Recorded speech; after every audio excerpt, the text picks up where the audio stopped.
Good morning, All right. Good morning, Santoro. Okay.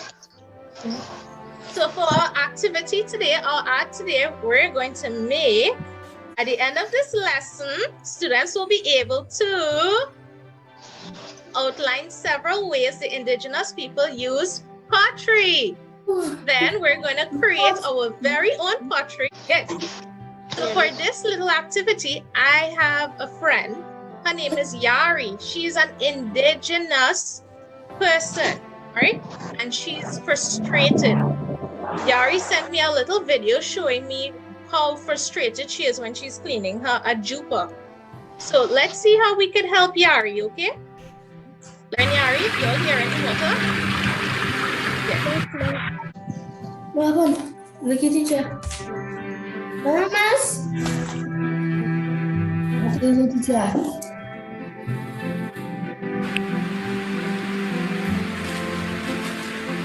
Oh, I'm so tired. I have to clean all the time.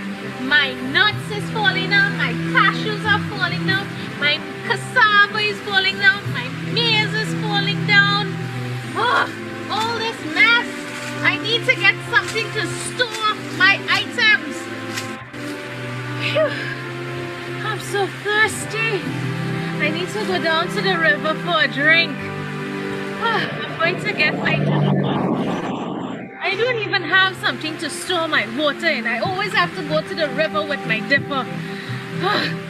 Oh boy. I need to go down to the river. Oh, what is this? What's this? That's strange. What is this?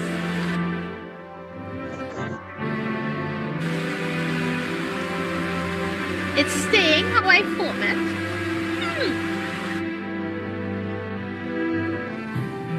I wonder. Kasiki! Miss, that's his unique thing. That's Yari. Yari was outside. She was thirsty and she didn't have anything to put the water in. Right. So when she was outside, what did she step on? She stepped on something. What was it? Clay. Clay. Clay.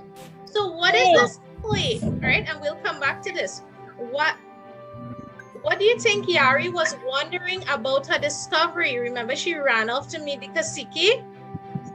Was wondering. All right. So let's find out, what is clay? We want to see if Christian was right. Clay is a special kind of earth which is made from the breakdown of rocks and the mixing of sand. So yes, you are right, and you can make stuff with it, right? So when working with clay, so how would you know it's good clay to work with? What should it feel like? Smooth. Very good.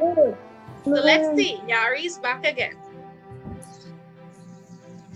Clay can be found anywhere, but it can only be useful for pottery if it is good, if it has good plasticity. What do you think plasticity means, class? Good texture. Miss, It's stretchy. Ah, yes, good use of context clues, guys. Yes, it has to be stretchy. They just made some pottery and they're washing their hands. So you are right.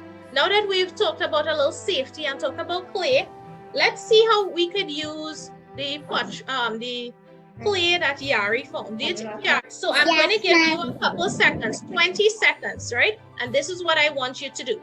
I want you to think of at least 2 ways Yari could use the clay she found. So you're thinking about 2 ways Yari could use her clay.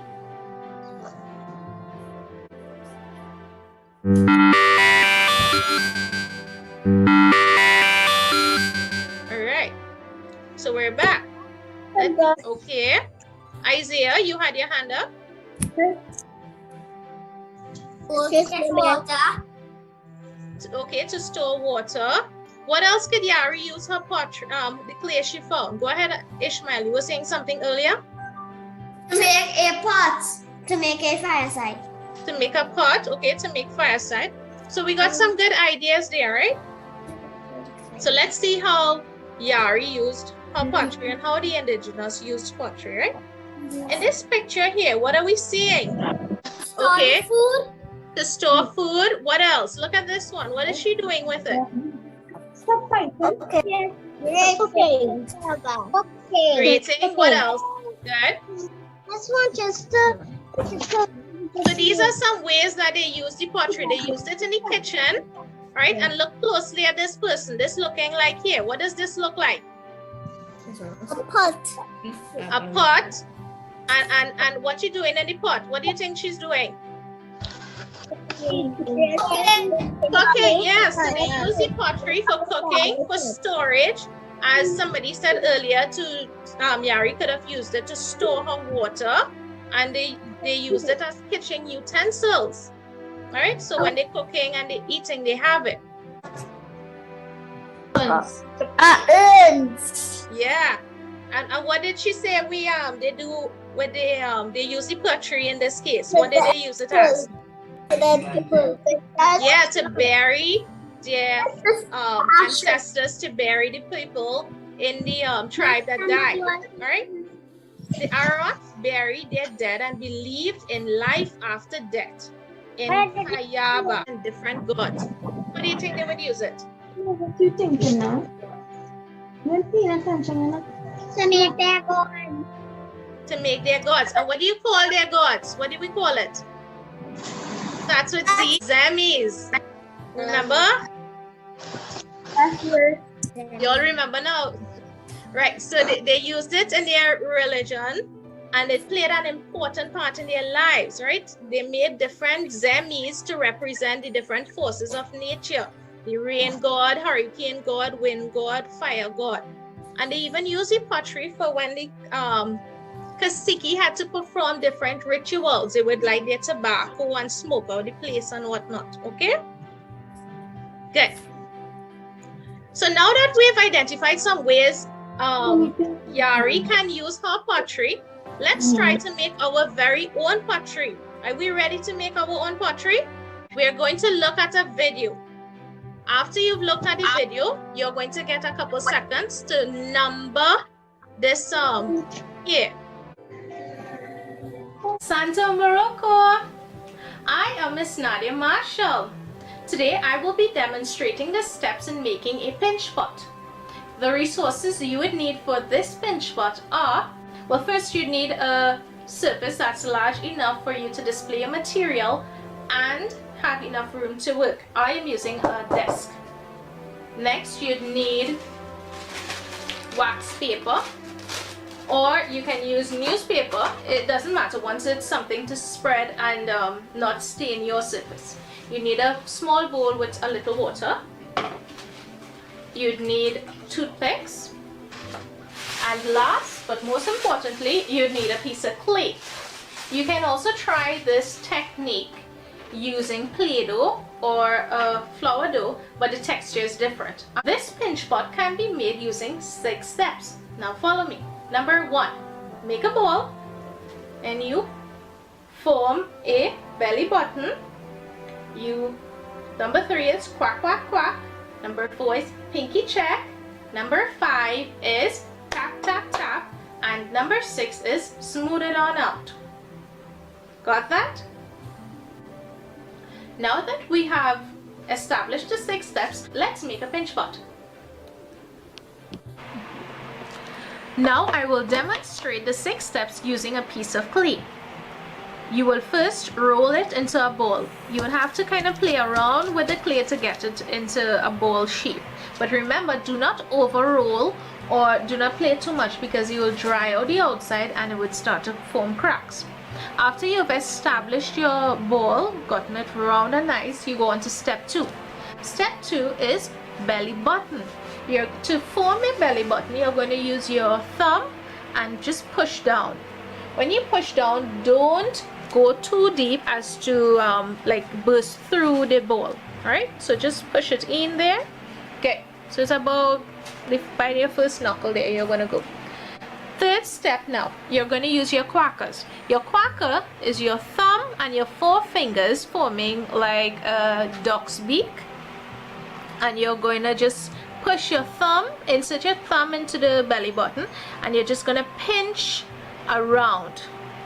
Don't pinch to the top part because then your pot will get too thin and it will just break off.